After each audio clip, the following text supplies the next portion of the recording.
Things you didn't know about one of Canada's greatest musicians. Joni Mitchell was born Roberta Joan Anderson in Fort MacLeod, Alta on November 7, 1943. Her father was a former Royal Canadian Air Force officer who managed a grocery store. Her mother was a school teacher. "My mother was a romantic woman," Mitchell told the Washington Post in 1969. "She raised me on Shakespeare as other parents quoted from the Bible. She encouraged me in old-fashioned things. I kept pressed flower scrapbooks." Mitchell was particularly close to her maternal grandmother, Sadie McKee, and she dedicated her first album to McKee, whom Mitchell described as a lady who loved Robbie Burns and minor key music and married a farmer who didn't understand. In 1951, when she was 8 years old, Mitchell contracted polio during an epidemic in Canada, the same one that struck Neil Young. Mitchell was bedridden for weeks and faced the very real threat of having to live in an iron lung for the rest of her life. Mitchell later said it was during that winter in hospital that she became interested in singing. "They said I might not walk again, and that I would not be able to go home for Christmas.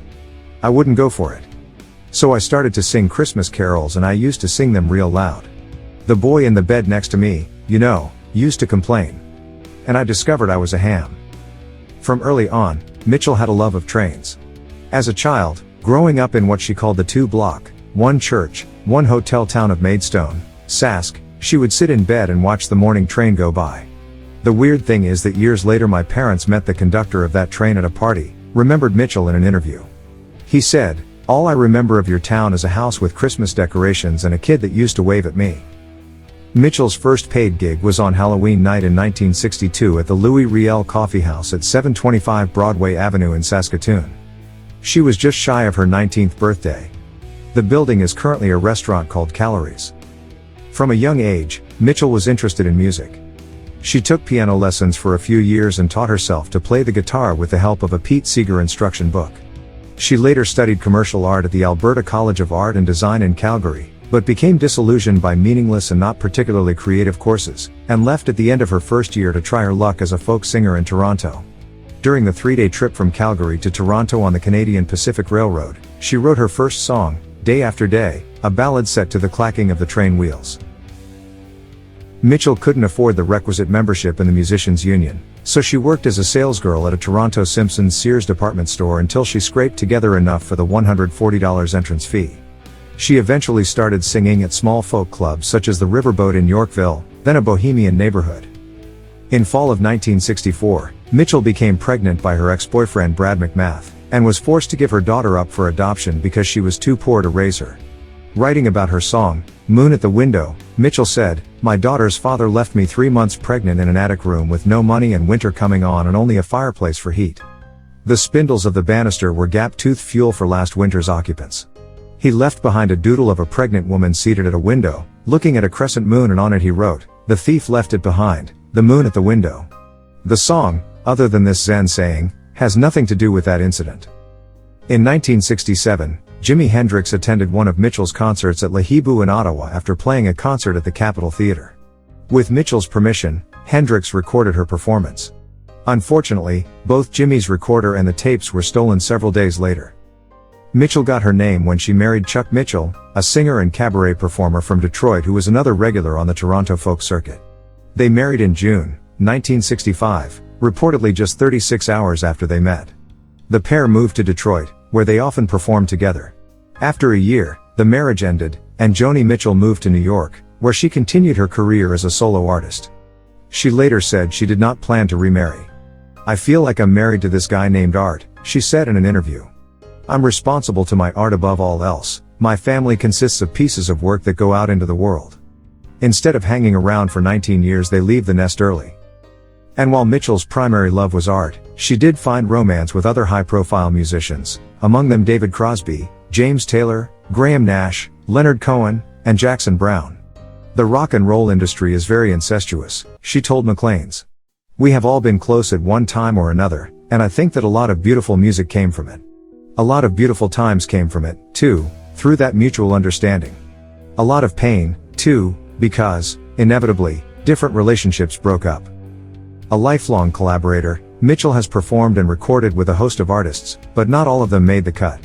Recounting the recording of her song Ladies' Man, Mitchell said, "I invited Don Henley to come and sing with me on this one. After he left, when I was playing it back, I was amazed at how similar our voices sounded. It took a while to even notice that a new singer had been introduced. So I went across the hall to where Lionel Richie was recording and I conscripted him. There was the contrast I wanted, so I replaced Don with Lionel. The old cutting room floor routine. Mitchell's musical styles and themes have shifted dramatically over time. As she told the LA Times, "My first 4 albums covered the usual youth problems, looking for love in all the wrong places, while the next 5 are basically about being in your 30s. Things start losing their profundity. In middle-late age, you enter a tragedian period, realizing that the human animal isn't changing for the better. In a way, I think I entered straight into my tragedian period, as my work is set against the stupid, destructive way we live on this planet. Americans have decided to be stupid and shallow since 1980. Madonna is like Nero, she marks the turning point. Although she has always been best known for her music, Mitchell is also a gifted visual artist, and many of her works were featured on her album covers. All through this, she told the Globe and Mail, "I have always thought of myself as a painter derailed by circumstance." In 2002, Mitchell was appointed a Companion of the Order of Canada. "It's a beautiful award," she later told Reader's Digest. "But my 2 highest honors came from black people." In the green room at the Grammys, the door flew open and in came this black girl. She threw her arms out and said, "Girl, you make me see pictures in my head. Give me a hug." Now that's an honor. The other one was a blind black piano player named Henry Butler who said to me, "You make raceless, genderless music." Mitchell has never been shy about expressing her opinions about politics, religion and even fellow musicians. In a particularly outspoken interview with the LA Times in 2010, Mitchell stirred controversy with some unexpected remarks about artists from Madonna to Bob Dylan. "Bob is not authentic at all," she said. "He's a plagiarist, and his name and voice are fake. Everything about Bob is a deception." Mitchell released her last album of original material, Shine, in 2007, and quit touring. The album entered the charts at number 14, the highest position since Hajira, which she had released 30 years earlier.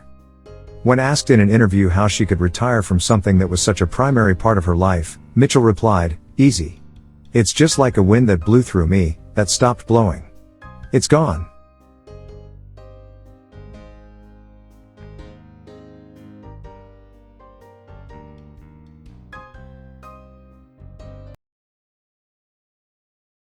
Dear viewers, do not forget to subscribe, like and comment for the development of our channel. Stay with love.